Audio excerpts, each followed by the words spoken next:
Toxicity, qui est unique à son genre dans le monde, et c'est la première fois dans l'histoire mondiale un produit qui a réussi à éradiquer définitivement la toxicomanie dans tous ses formes. Je créais, mais moi je me suis dit pourquoi ils s'en prendront à moi, parce que eux-mêmes, leurs enfants ne sont pas épargnés.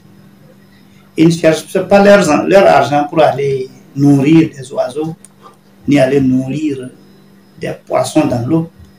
C'est pour laisser de l'héritage consistant à leurs enfants. Et si jamais leur enfant se retrouve aussi plongé dans ça et qu'il n'y a personne pour le sauver, donc leurs yeux pour pleurer. Donc, sûrement qu'à l'heure actuelle même, il y a beaucoup de vendeurs de stupéfiants du genre qui viennent sur nous ici, d'autres même se déclarent.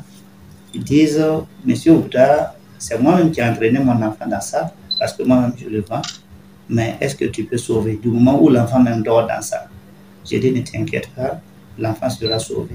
Donc, ce dernier, il est fier de voir quelqu'un qui va sauver son enfant pour que son prince héritier puisse hériter de ce qu'il a sacrifié, puisque vendre les stupéfiants, c'est se sacrifier. Et ce n'est pas pour rien, c'est pour laisser une bon héritage à tes entrailles. Si finalement l'un de des fruits de tes entrailles se retrouve dans ça et qu'il n'y a personne pour le sauver, je ne pense pas que ça va te plaire. Bon. Et d'autre part aussi, je trouve que je ne peux pas éradiquer la consommation de stupéfiants. Parce que quoi, il faut dire que même si on part à une grande vitesse, on ne peut pas soigner 1000 personnes par jour, ni par an du moins. Et il faut vous demander combien de personnes qui tombent dans la toxicomanie chaque jour. Et il y a combien de toxicomanes qui naissent chaque jour. Est-ce que je peux anticiper tous ces gens-là? Donc je ne peux même pas être un fardeau pour eux, je ne peux pas être un obstacle pour eux. Dans tous les deux cas, je ne peux rien faire que de faire du bien. Il fallait que j'organise une thérapie du groupe, sinon ça ne marche jamais. Ce n'est pas un produit qu'on paye comme ça, on part commencer à prendre et ça ne donne jamais. La quantité ne fait pas les choses, la réussite du produit. C'est la manière dont on va gérer l'environnement où le malade va vivre, la manière dont on va le traiter, désormais là, qui fait la réussite du produit, qui contribue à la réussite du produit. J'ai toujours dit aux parents des toxicomanes, c'est vous qui êtes les accélérateurs de la toxicomanie. Si un enfant se retrouve dans la toxicomanie, on le réprime. Alors que l'addiction, j'ai mon langage que j'ai créé à moi-même. J'ai l'habitude de dire que l'émotion grandit l'addiction. Tout de suite, il va aller fumer. Mais si vous ne le tapez pas, il ne va pas fumer. Si vous ne le versez pas, il va fumer. Donc l'émotion grandit l'addiction. Qui maintient les parents, les toxicomanes dans l'émotion, c'est les proches.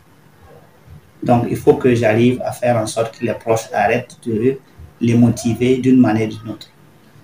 Vous savez bien que si un toxicomane est très content, il part consommer beaucoup, non? Si vous voulez tester, donnez-lui 1 million, voire. Ce jour-là, il va se souder la gueule. Parce qu'il est très content, non? Ok, mais dites-lui que sa maman est décédée. Si vous tournez à gauche, à droite, vous ne le voyez pas, vous savez où le trouver. C'est au cavalier. Parce qu'il est émotivé. C'est ça le problème. Maintenant, chaque fois, on essaie de le sauver en criant sur lui. La répression, soit on décide de le conseiller, on interpelle sa conscience, donc il se met à réfléchir et le toxicomane réfléchit avec sa substance, c'est automatique.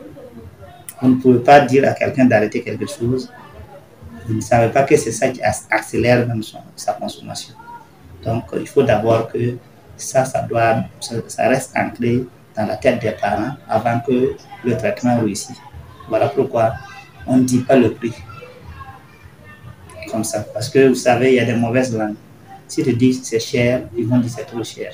Si tu dis un prix moins cher, si c'est moins cher comme ça, c'est pas un produit. Ça veut dire qu'on ne peut jamais trouver le juste milieu.